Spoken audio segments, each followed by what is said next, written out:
Hello everybody, it's Kara from Wild Book Garden, and today I'm here with the mid-year book freakout tag. So this is a booktube staple for a reason. I think it's a really great way to talk about your reading up through the first half of the year, and I am going to be looking down at my computer where I have the questions and everything. This tag was originally created by Ellie at Earl Grey Books and Chammy. I will link Ellie's most recent version of this video down below, and I'm also going to be adding a few of the questions that Paper Fury added. I'll do those at the end. I have a ton of answers for these because I've read a lot of books this year, so I'm going to try to keep my answers concise so that this doesn't take a long time.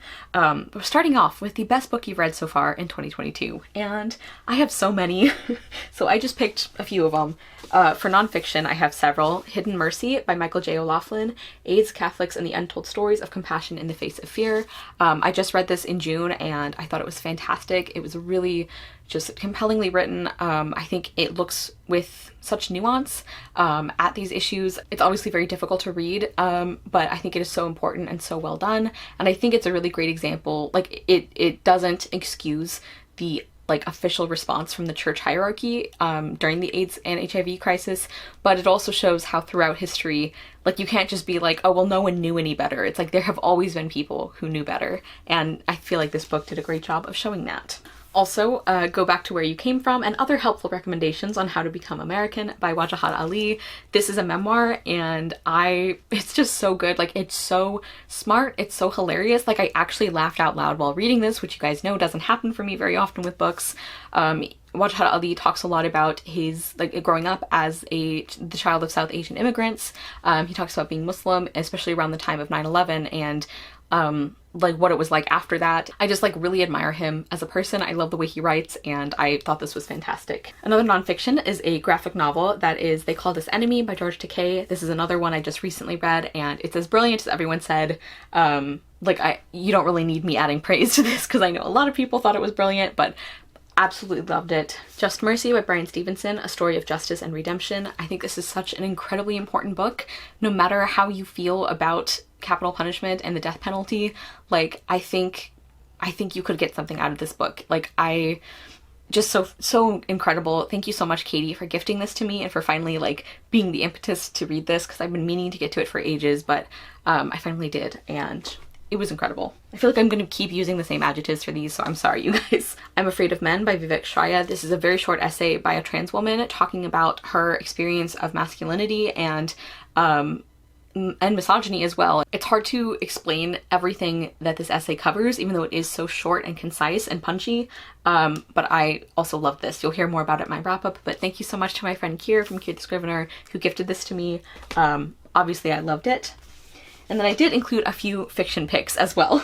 I also should have mentioned that I tried not to reuse books for questions if at all possible, so there are some books that I would also consider favorites but you won't see until later in the video. Bloomsbury Girls by Natalie Jenner. I have a whole spoiler-free review on this, but this just really blew me away. I knew I would like it, but I loved it. A Kind of Spark by Elle McNichol. This is yet another book that I have heard only amazing things about, and yet it somehow still exceeded my expectations. Absolutely incredible. Can't wait to read other things by her.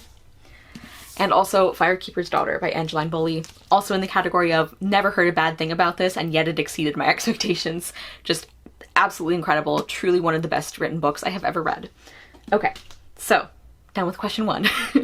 Number 2 is the best sequel you've read so far in 2022. I have 2 answers for this. One of them is Redemptor by Jordan Ifueko. This is the sequel and the finale to Raybearer. This is now one of my all-time favorite series. I cannot wait for Jordan Ifueko to write more things. Also, I don't think you can see it, but I'm actually wearing a shirt that has a quote from the first book, one of my favorite lines. It says, "Uniformity is not unity, silence is not peace." I just love everything about these books. Cannot recommend them enough. And I adored book 1. It was my favorite book of the year, and yet book 2 did not disappoint. It was incredible. Again, with the overuse of adjectives. And then the other one I picked is The War I Finally Won by Kimberly Brubaker Bradley. I read book 1 and really enjoyed it. It was very well done. I could definitely see why it gets so much love and praise. And then I read book 2 and it just blew me away. I did not expect it to be as amazing as it was and to have such an emotional response to it, which is silly. I really should have expected that, but somehow I didn't. But that was fantastic as well. Number 3, new release you haven't read yet but want to. And I have so many I could talk about, but I only picked a few. One of them is The Marvelers by Danielle Clayton. This is a magical school middle grade that I've heard only good things about. Queen of the Tiles by Hannah Alcaf. This is a like mystery novel, I think, also set at a Scrabble competition, and it deals a lot with grief because our main character is trying to uncover what actually happened to her best friend who was killed. We Are the Song by Catherine Bakewell. This is one, actually I think all of these I've talked about in my most anticipated releases. I did not realize this was middle grade for some reason, but I really am looking forward to this. It deals a lot with music magic, and that's something I find very interesting. And then I also wanted to add The Red Palace by June Her. I have only read one book by June Her, and yet I think of her as like a favorite go-to author. Explain that to me. But I think I'm gonna love that. And then Nettle and Bone by T. Kingfisher. I actually just ordered this one. The only reason I hadn't pre-ordered it, you know, because T. Kingfisher is one of my favorite authors, but the reason I hadn't pre-ordered it is I was trying to maybe hold off until the paperback came out because all my other books by her are in paperback, but I gave in. Then, most anticipated release for the second half of the year. I have a bunch. I should have an anticipated releases video going up sometime soon, I hope. At Midnight, which is edited by Dahlia Adler. This is a bunch of fairy tale retellings by a bunch of different authors, including some of my absolute favorites. I still haven't read Dahlia Adler's Shakespeare collection, so why am I like this? But I'm very excited for this one. Love from Mecca to Medina by S.K. Ali. This is the sequel to Love from A to Z, which I absolutely loved. That was another one of my favorite books the year that I read it. And S.K. Ali is, I think, one of my favorite authors at this point. I have loved everything she's done. Self-Made Boys by Anna Marie McLemore. Another one of my most anticipated releases for the entire year, and the only thing that I think could make me care about The Great Gatsby. This is a queer Great Gatsby retelling. Look at that cover. I'm so excited. Unraveler by Frances Harding, one of my favorite authors. Can't believe we're finally getting this book. Very excited. I think this one comes out in September, and me and Hannah are going to be reading it for our Frances Harding read-along. Garlic and the Witch by Brie Paulson. This is the sequel to Garlic and the Vampire, which I absolutely loved last year. I have a very short video on it. I'll link that below, but truly just a cozy, warm hug of a book. It's a graphic novel, and this is the sequel. And then A Darkness at the Door, which comes out so soon, you guys. Like, it might already be out by the time this video goes up. This is the sequel to The Theft of Sunlight. But I can't, I don't even have words. Like, I'm so stressed and so excited. My friend Hannah got an arc of this and loved it, so I'm even more excited. I can't wait. Then number 5 is Biggest Disappointment, and unfortunately I have multiple answers for this one too. Probably the biggest is Robin Hobb, just like in general. The only book I have genuinely really enjoyed from her was Royal Assassin, and then everything else has either been mediocre, really disappointing, or the worst book I read the whole year. Assassin's Quest is my only 1-star book so far. I hated that book so much. And I was not a big fan of the Lifeship Traders books either. Like, I don't know. I don't know what I'm going to do about her books if I'm going to keep trying, because I've read 6 at this point, and I don't know that the issues I have with her are going to get better. I have been told some of them might, but I don't know. I'll figure that out later. Then Kekeyi by Vaishnavi Patel, I think, is the author. A lot of people are loving this one. I did not. There were things I enjoyed about it, but I wasn't a big fan of the characterization. I feel like it was kind of flat. I didn't like the ethics of some of the things that happened in the book and how those were very inconsistently applied. And I was also pretty uncomfortable with the way, I don't know, that Hinduism in general was portrayed. Like, I don't know. Like, I'm not Hindu, so I cannot speak personally to that, but it just kind of felt a little... It just kind of, for me, it felt like it was crossing the line between commentary, you know, like talking about the very real issues there are with different belief systems. It felt like it was crossing from that into, like, if you believe this, you are, like, backwards, you know? I don't know. I'm not very good at explaining it. I know that some Own Voices reviewers have really enjoyed this one and others really haven't, so I personally was disappointed in that. And then another recent disappointment is Lore Olympus by Rachel Smythe, or Smith. I did not like this. Like, this is the very unpopular opinion. Like, I liked the color palette, I liked some of the art, but the overall tone of this was just very, like, male gaze-y to me. And I just was so uncomfortable with the way that all of the female characters were simultaneously, like, super sexualized and very infantilized. Not a fan of that. Really didn't like that. And that is, like, the entire graphic novel. Like, it's not, like, just a couple of scenes. Like, it's everything.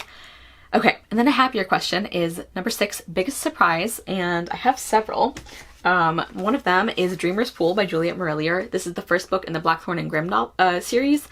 I loved this. Like, I was interested in it. I thought I would like it. But one of the reasons I was reading this series is because I was really excited about the sequel series. So even though I expected to like this, I didn't have like specifically high expectations. But I freaking loved this. This is so good. Like, the first chunk of this, I was not sure how I was gonna feel, but I ended up getting so invested in these characters and this story. I also think this is in the top, maybe top 5 of any fantasy novel I've read that has dealt with violence against women, and especially coming out of the Ship of the Life Ship Traders trilogy by Robin Hobb, which I think really doesn't deal with that well. It was so nice and refreshing to read a book that really grapples with that in a way that is very thoughtful and meaningful and compassionate, and it's still realistic too. Like, this was fantastic. Also, in that same month, I was very pleasantly surprised by Girls Made of Snow and Glass by Melissa Basherdoost, which, like, this sounds like something I should love. It's a fairy tale retelling. It's, like, women supporting women. Like, it deals with these ideas of, like, is this person really a person? Those are all things I love, but I had heard only mediocre reviews of this book before I read it, so I was kind of nervous about picking it up, but thankfully, my friend Julia from Shakespeare and Such picked it for me to read for something, and obviously I loved it. Darling by Kay Ingram. This is a contemporary like mystery thriller, and this surprised me for a lot of reasons. One is I'm not really a big thriller person, but I thought this was fantastic, and also this is a Peter Pan retelling, and some of the specific things that I thought it was going to do are things that I don't usually enjoy in Peter Pan retellings. Like, it's hard for me to get on board with them, but I think Kay Ingram did it brilliantly, so I'm so glad that I gave this book a chance. And finally, The Flat Share by Beth O'Leary. I have heard like differing opinions on if this would be a romance or like general fiction, but regardless, I thought it was great and I wasn't sure I would. I'm glad that Amanda from The Curly Reader mentioned the audiobook, because I started reading this physically and I was really not getting on with the chapters from Leon, the male lead, because they're deliberately written in a way that is very like choppy, but hearing it narrated made such a difference. Also, Kwaku Fortune has like the loveliest voice and accent, so that was pleasant as well. And Carrie Hope Fletcher narrates the female lead. I thought she did a great job, so highly recommend the audiobook if that is an option for you, and we know I have trouble with audiobooks, so extra high recommendation. But I just thought this was wonderful. I do think this was mismarketed a little. Like, I think the tone of like the cover and the synopsis made it feel a lot fluffier than it was, but this book actually deals with some pretty heavy issues, some very heavy issues, so do be aware of that going in, including an abusive relationship and incarceration and things like that. So I think maybe people were disappointed because they were expecting something much lighter and maybe much more heavy on the romance part, but I thought this was great. Number 7 is favorite new author, debut or new to you. So if I'm talking about a debut author who it's like I can feel they're going to be a favorite even though I've only read one book from them, here it is. Firekeepers Daughter by Angeline Bowley. This is her debut and I cannot wait to see what else she writes. Like, incredible. But if I'm going with authors that I have read multiple things by them, which tends to be for me, like for me to consider someone a favorite author, I usually have to read a few things by them. So I would say for nonfiction, Kaya Oakes is definitely one. I read The Defiant Middle by her last year. I did a review for that, which I thought was excellent. And then Radical Reinvention is her memoir, which I read this year. And I loved it. I love the way she writes. I love the kinds of topics she talks about. I love her perspective. I think she does a great job of balancing like really precise and thoughtful writing with also having some humor. I just really, really love her. She especially writes a lot on Catholic and feminist issues, and especially on the intersection of those a lot. And then, this is probably not a surprise, but I have really been loving Melissa McShane. This is Beguiling Birthright, which is the next book I need to read from her. I started reading her books late last year, but I really love the way that she writes characters and romances. I think her ideas are super interesting. Like, this is the only series I've read from her so far, but I've already bought other books by like multiple other books and series by her because I just really, really love the way that she writes. Olivia Atwater, another one that's not a surprise. This is the traditionally published version of Half a Soul, which I'm very excited to like read this edition. But I love this whole trilogy. I finally read Long Shadow and it was wonderful. And I hope she writes more like historical fantasy because I loved this series so much. And finally for this question, Kate Stradling. I have really been enjoying her stuff. I've read 3 books by her and I'm in the middle of another one. And I just think she is an incredibly creative writer and I like her writing style. I really like the way that she does characters and relationships. And I just think her ideas are so, so interesting. So I'm excited to keep reading from her. Number 8, newest fictional crush. I'm gonna skip my whole diatribe about people who are personally offended that this question exists because I did a whole video about it, which I think is already up, so I will link that down below. So I'm just going to answer with my most recent fictional crushes, which I don't add books to the book boyfriend shelf lightly. So the fact that I have several to talk about since the last time I filmed this video, pretty exciting. John Thornton from North and South by Elizabeth Gaskell. I think a lot of people would probably put him on the list. Like, I don't think that's an unpopular opinion, you know? And then the male lead from Half a Soul. I love Elias so much. I love him and Dora together, but I also, like, this is one of those cases where it's like, I love you guys as an OTP, but also wouldn't mind dating you, Elias. Like, I really, really love him, and I think also I would put book 2 on this list too, but I'll have to wait and see after I reread that one. But yes, love that book. And then also Leon from The Flatshare, who has the distinction of being the only contemporary book to ever make it onto my book boyfriend shelf. I just love Leon. He is so, like, sweet and understanding and funny and compassionate, and the sweetest man. I love him. Number 9, newest favorite character. I always take this as, like, main character. So one that I have to say, even though I said I try not to repeat answers, but Donis from Firekeepers Daughter, I love her so much. I said in my wrap up that she is joining the ranks of characters where, like, I love and admire this character so much that I want to be a good enough person that I would be, like, they would be friends with me, you know? I just love how smart she is, how devoted she is to her family and community. Like, she's so strong and smart. I love the way that her traditional knowledge and her scientific, like, knowledge and pursuits are both so important to her. And they're also, like, in terms of the plot of the book, they're also both really important in the work that she does in this book. Like, I love her so much. And then my other one is also a repeat, and then it's Tarasai from The Redemptor, or the Raybear duology by Jordan Ifueko. I love her. I love her so much. I love, like, she's another one that, like, I just admire so, so much, and, like, she's so determined to do the right thing. She is, like, the way she has grown up means that she is just so, like, set on, like, being worthy of love, and you just want to tell her, like, you already are worthy of love. Like, I'm not even coherent about her because I just love her so much. But if you guys have not read this series yet, it's only 2 books. Please do yourself a favor and read it. Like, it is incredible. Number 10, book that made you cry. Some people have trouble answering this one because they don't cry often. I always have trouble with this question because it's difficult to narrow it down. I'm definitely a book crier. And I wanted to mention, I didn't pick any nonfiction books for this just because I feel weird. Like, a lot of nonfiction does make me cry, but I feel weird highlighting that because it almost feels like it's centering my emotional response rather than the important issues the book is talking about. Like, I don't ever think it's weird when other people mention that. Just for some reason, I feel like it's weird when I do it. But anyway, so I didn't pick any nonfictions for this one, but I picked, where is it?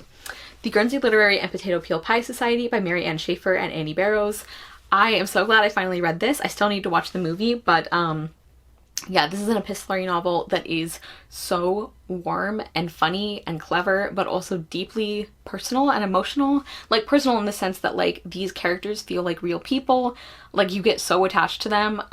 There were parts of this that, like, really just punched me in the gut that I was not expecting, even though I should have. Like, I should have seen these things coming, and for some reason I didn't. But I loved this book. And then my other pick is Call Us What We Carry by Amanda Gorman. This is a poetry book that I read at the very beginning of the year, and yeah, like, I can remember, I think, the parts that I'm pretty sure did make me tear up. And obviously with most poetry collections, there's some pieces that work for you more than others, but there were several in this one that really, really affected me. Number 11 is Book That Made You Happy. This one I always have trouble with for a different reason, because, like, there are a lot of books that I enjoy or that there are happy moments in, but even the ones that do have happy moments or that give me some kind of joy from reading them, a lot of times they're ones that, like, there's still some really bad or dark things that happen, so it feels weird saying this book made me happy.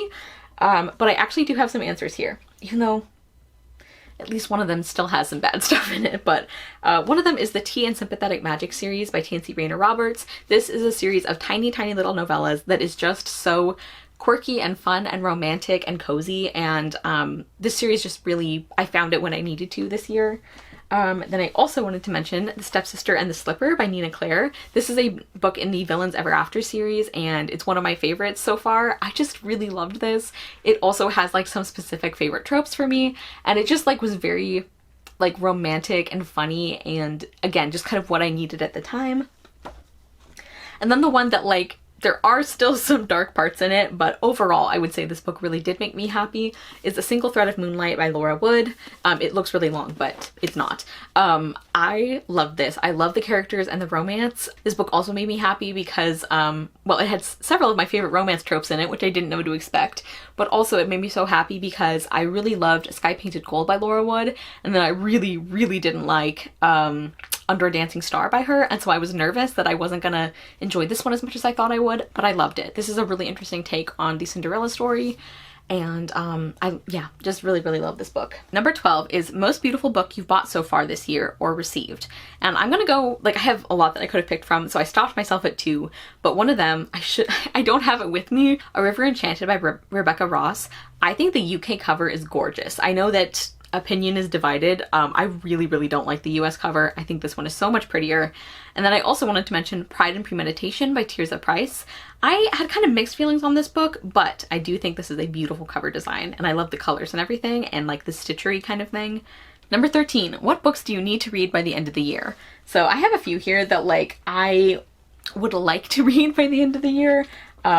One of them, like, and these are all books that I really want to read, so there's no reason I shouldn't get to them this year. I have Revolutionary by Colleen Cowley. This is the third and final book in the Clandestine Magic trilogy, which I have been loving. This also could have gone in, there's not really like a new favorite series question, but I feel like this is going to be a new favorite series. I'm very nervous. Like, I'm stressed about this book, but I have been enjoying this series so much. I love these characters and their relationship. I think the concept of this series is really, really fascinating. The character development is great. Like, I also just get so emotionally invested in these books that I have to take breaks in between them. So I think I finally have taken a long enough break that I will be ready to read this one, but I need to actually do that. And then one that I'm embarrassed about, I have The Queen of Nothing by Holly Black. I can't believe, like, I was so highly anticipating this book and I never read it. Like, this came out at the beginning of at the end of 2019. And it's a series I've been loving, and I never read it. We're coming up on like 3 years and I haven't read it. I think part of it is because like I wanted to love it, and I'd been hearing like a few mixed things about it, so maybe I wanted to wait until like that died down, but I didn't need to wait this long. So I would really like to read it. And then I also want to read this kind of novella follow-up that is How the King of Elfheim Learned to Hate Stories by Holly Black, illustrated by Ravina Kai, whose art style I love. And the reason that these feel especially urgent is, for one thing, it's just been too long that I haven't finished the series. I'm trash for this series, not because the series is trash. I always say this because like it's one of those series that like there are elements of it that should make me not like it, and it just doesn't matter. So I really love these books. I understand why some people hate them, but I love them. And the reason that I feel like extra motivated to read these is because there's going to be a spin-off series. Have I pre-ordered that book? Yes. Have I read these books? No. So I need to fix that because I'm embarrassed. But anyway, I would like to read those books before the end of this year. That is very doable. I just need to do it. Number 14 is favorite book community member. And I always weasel out of this question because I hate having to like, I don't know, I always feel bad that I can't mention everyone. But in addition to linking the like booktuber shoutouts that I've done, I'm actually tweaking this a little bit. So I'm going to talk about one person who I just found recently, and then I'm going to talk about one person who has started making videos again recently, because I feel like those are specific categories that I don't feel bad for not mentioning everyone. You know what I mean? Because there's like specific answers for it. I don't know why I'm like this. But so somebody who I found very recently is Leo Bancroft. I've talked about him before. He did the wonderful Stand With Trans Kids book tag, and I'm so glad that I found him through Kazend and Always Doing, because I have said I've been loving his content. Like, he is just one of the like brightest and like warmest people. I love his content. I love his sense of humor. I love the way he talks about books, obviously. And I also really like that he reads pretty widely, and I really like the way that in his wrap-ups or in his videos, he'll obviously talk about books, but he'll also include other things. Like, I really like that in every video he lifts up a different nonprofit to remind us that there are people doing good in the world, because I think a lot of us can use that reminder. So please check out Leo. He is wonderful. And then I also wanted to mention My Name is Martinez. She's not like a new booktuber by any means, but she has been making more videos lately. Like, she'd been on TikTok for a while, which I don't have TikTok, but she's now like making more YouTube content, and it makes me so, so happy. I love her. I love her videos. She's just so brilliant and funny. I love the way that she analyzes books, but she'll also talk about like the emotional component. Marinas is a big like proponent of the idea, which is true, that like nobody is an objective reviewer, and so she can be very clear and concise about like specific craft things that she likes or doesn't like about a book, but she'll also talk about like the emotional investment and that kind of thing. And like that's something that I really appreciate, because that's how I read books and rate them, is like partly on like the storytelling itself and then partly on my experience with it. So please check out Leo and Marinas. I will link both of them below, and I might also include a recent video from them. Okay, so now getting into a few of the bonus questions. One of them is, how many books have you read this year? And hopefully you guys will understand why I had so many multiple answers because I have, according to Goodreads, read 153 books. I had read that many at the end of June, and I think it's actually 157 because there are some that I haven't logged yet because they're for secret TBRs. But yeah, I've read a lot. I've talked about how that's just, it's for various reasons, but one of them is that reading is my primary method of self-care. And 2022, like many of the previous years, has really just been kicking us while we're down. Then some underrated gems is another question. Briarheart by Mercedes Lackey. This is a really interesting Sleeping Beauty retelling where we're actually following her older sister, her half-sister, and I just really enjoyed this. I loved the friend group. I liked the main character. I do think that if you get annoyed by characters who are good at everything, you might not like this one, but it didn't bother me because like we still saw her having to work for it, you know?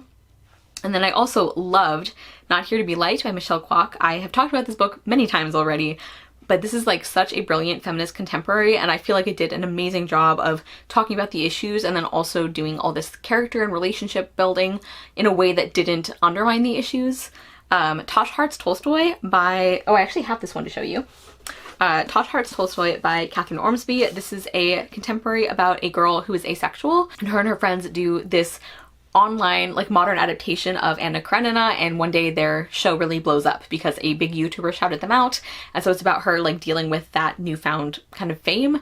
It's about like the messy like family and friend dynamics. She also has a crush on an online creator, and she's afraid about telling him that she's asexual. Like this is another book that I heard only mediocre reviews for, and it makes me sad because I thought this was fantastic. I think it balanced all these things really well. There's also a favorite romance trope of mine that it uses in a way that I really enjoyed. I think the characters are great. Like I just really enjoyed this. You'll hear more about it in my wrap up, but I'm sad it doesn't get higher reviews. Serendipity, edited by Marissa Meyer. This is like the only anthology that I've given 5 stars because even though not a lot of individual stories were 5 stars, I feel like it earned that rating because none of the stories got below 4 stars for me, which has never happened. And also, so many of these stories, like each of them are based on a different romance trope, and by a different author. So many of these stories are friends to lovers, which is one of my least favorite tropes, and yet I enjoyed them, which I think is just very impressive. And then the last one I want to mention is The Ghosts of Rose Hill by R.M. Romero. This is a novel in verse that I have also talked about a few times, but I just really enjoyed it. I love the way it talks about history. Our main character is a young Jewish girl who ends up kind of like adopting or like taking on the project of taking care of this Jewish cemetery in Prague. And she ends up meeting the ghost of a boy there, and like them getting to know each other and trying to fight this very sinister like person. I'm not doing a great job of like explaining it right now, but I've talked about it in a wrap up. I loved it. Please check it out. And then how many rereads have I done this year so far? At the end of June, that was 9. And then favorite video or like post. This actually might be part of the original tag, I don't remember. So I have a couple. One of them is the silliest reading vlog theme video that I did where I read books that had main characters named Kara, which is my name obviously. And I just thought that would be fun because I had been noticing a couple books that had a main character who shared my name, and that never happens. Like I do not find my name very often in cute little like gift items, you know, like keychains or anything. There's not a lot of Karas. Fictional characters, not a lot of Karas. Like it just doesn't happen. I know that there are other countries where my name is a little more common, but I don't see it a lot. So I just thought this would be fun, and the response from it was really great, and I just really enjoyed doing it. I still feel like a little self-conscious about how I'm figuring out vlogging still, but it was fun to do. And then I have not edited or posted this one yet, so I hope that this is a favorite video of mine. Like I hope it turns out the way I wanted it to. But in terms of concept, I think my other favorite video has to be the one that I will be posting, I think, before this tag, which is me basically defending the concept of fictional crushes because I had a lot of strong feelings about it, and I'm glad that I finally like put them all together in one place. So anyway, this has been so long. I'm so sorry, you guys. I guess this is what happens when I read like more than 150 books, is I want to talk about so many of them. So if you stuck it out to the end, thank you so much. You are wonderful. Please comment down below and let me know a surprise that you read during this year and a disappointment. I'd love to know that. Thank you guys so much for watching. I will see you soon with another video, and I hope you love the next book you read. Bye!